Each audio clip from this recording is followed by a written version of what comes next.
So now I want to continue with digital library history, or I should say with digital library projects.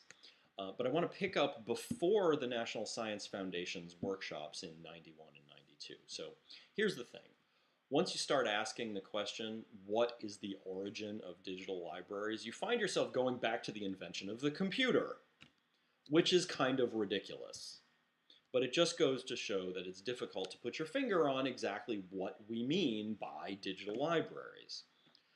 So Vannevar Bush in 1945 wrote this article for the Atlantic called As We May Think, and in it he proposes this machine called a Memex, and I'm not going to get into the mechanics of this and what he's proposing, but basically he's now credited with the idea of inventing hypertext. You could reasonably say that the Memex is a personal digital library. Fast forward 20 years, J.C.R. Licklider writes a book in 1965 called Libraries of the Future. In that book, in 1965, he predicts that by 2000, computers would be able to provide automated library services that could be simultaneously accessed by numerous users. That doesn't sound like a big stretch from where we are now, or were in 2000, frankly. In 1978, F.W. Lancaster writes this book called Towards Paperless Information Systems, which incidentally added fuel to the fire of the notion of the paperless office, which has yet to come to pass, but that's another issue entirely. In that book, he describes something he calls the library in a box, which is a standardized system that he predicted would lead to libraries becoming increasingly computerized. Not far off in 1978. So, okay, in the previous video, I spent a lot of time talking about the National Science Foundation, and the Digital Library Initiative from the NSF really was critical in making digital libraries a thing, raising it to public awareness. But actually, even before the Digital Library Initiative, the Library of Congress launched a project that they called the American Memory Project, which was an effort to digitize primary source materials in the Library of Congress's collection and distribute it mostly to libraries. It was distributed on Laserdisc until the invention of the web, but we'll come back to that in a moment. Anyway, American Memory still exists, and the Library of Congress is still digitizing its primary source material because it's got a heck of a lot of it. In fact, Library of Congress has expanded the scope of their digitization efforts. In 2000, the LC launched what's called the National Digital Information Infrastructure and Preservation Program, NDIP, to fund research on digital preservation, to develop a national scale strategy for preserving digital materials. So now let's pick back up with the NSF and what came out of those workshops in 91 and 92. Remember, the goal was to set an agenda for funding basic research and development in network technology, using money that was appropriated from the National High Performance Computing and Communications Initiative, which was created by the Gore Bill. So the NSF got all these researchers who were working in these diverse areas: database design, information retrieval, natural language processing, et cetera, got them together to brainstorm what the future of high performance computing should look like. And as an aside, I'd like to say some of those folks who were in on those early meetings in 91 and 92 are still active in digital libraries and digital library-like work today, or are just now retiring. So the NSF gets these folks together in these workshops, and what they conclude is that they can join forces. Their areas of R&D can play nicely together, and they can build a library online of basic science, engineering, and technology using the technologies that they'd been developing. And thus was born the NSF's Digital Library Initiative.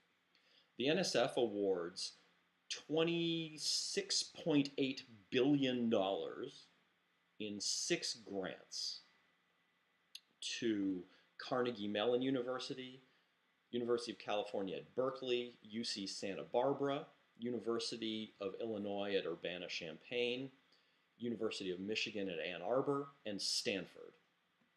Those funded projects were to develop digital libraries, though what that meant really wasn't all that clear at that point. The University of Michigan project extended their prior work on desktop publishing, in other words, disseminating scholarly materials. The UC Santa Barbara project was to develop a digital library of maps and images. Carnegie Mellon's project was to study the economics of online content, which is an interesting problem and one that still hasn't completely been resolved. So there's an interesting side note to the Digital Library Initiative, though frankly it's a pretty major side note. In November '93, the National Center for Supercomputing Applications at the University of Illinois at Urbana-Champaign released something called Mosaic version 1.0. It was the first graphical web browser. Now, that really requires a whole discussion all by itself, and I'm not going to go there. But the upshot is that Mosaic was the killer app that made the internet a household name. The DLI, Digital Library Initiative, calls the DLI call for proposals.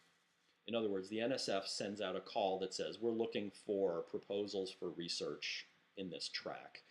The DLI call for proposals was in the autumn of 1993. The start date for DLI projects was September of '94. So DLI project proposals were being written just at the time that Mosaic was first released and gaining a user base. The DLI projects just didn't see it coming. I mean, who would? Not even the one at UIUC, interestingly, even though it's the same university. But prior to Mosaic, most of the content that these projects were working on was being disseminated on video disks, on local area networks, on custom-built networks. And it was all very project specific. But once the graph was a thing, it immediately became obvious that that was the obvious way to disseminate the materials in these digital libraries. And nowadays, we don't even think of the web as optional for digital libraries. It's just infrastructure. But it wasn't always that way. So the funding for digital library projects ran for 3 or 4 years, which is pretty typical for NSF-funded projects. In 1997, the NSF held another workshop because it was held, guess where, with many of the same folks, 92, new researchers who had become involved over the past several years to brainstorm about possible futures for digital libraries and to make recommendations to the NSF about continuing to fund digital library projects. The recommendation, not very surprisingly, was that the NSF should continue to fund digital library development. And workshop participants identified 3 central issues in digital library research: systems, collections, and users. That is, technology development, content, and user interfaces and usability. So the NSF launches the DLI-2, the second round of the Digital Library Initiative, which funded 28 projects this time. Some were continuations of DLI Round 1 projects, but most of them were new. Several of the DLI-2 projects had an undergraduate focus in investigating ways that digital libraries could be used in undergraduate education. Then, after the DLI-2, the NSF launched the National Science, Mathematics, Engineering, and Technology Education Digital Library, the NSDL. So you like the nested acronym? The S in NSDL stands for Science, Math, Engineering, and Technology Education, SMET, which is kind of an awful acronym. Nowadays, that's usually called STEM, education, science, technology, engineering, and math, which is a much better acronym, and STEM education is still a big issue in the state and federal K-12 education. That's a whole other discussion, but note that much of that comes out of this digital libraries development. So the NSDL had 4 tracks: collections, services, and targeted research were similar to the central issues in digital library research identified by the Santa Fe workshop: content, users, and technology development, right? The 4th track of the NSDL was core integration. The core integration group had the job of making all of the digital libraries under the NSDL play nicely together. Basically, core integration's job was to manage interoperability for things like searching across all the collections, standardizing metadata, etc. Now, the very existence of a core integration group shows you just how complex a large-scale, multi-institution digital library project gets, which is something we'll come back to later when we discuss projects like the Digital Public Library of America. So there you have it, a brief history of digital library projects, mostly through the lens of the National Science Foundation, which did a lot of the early driving.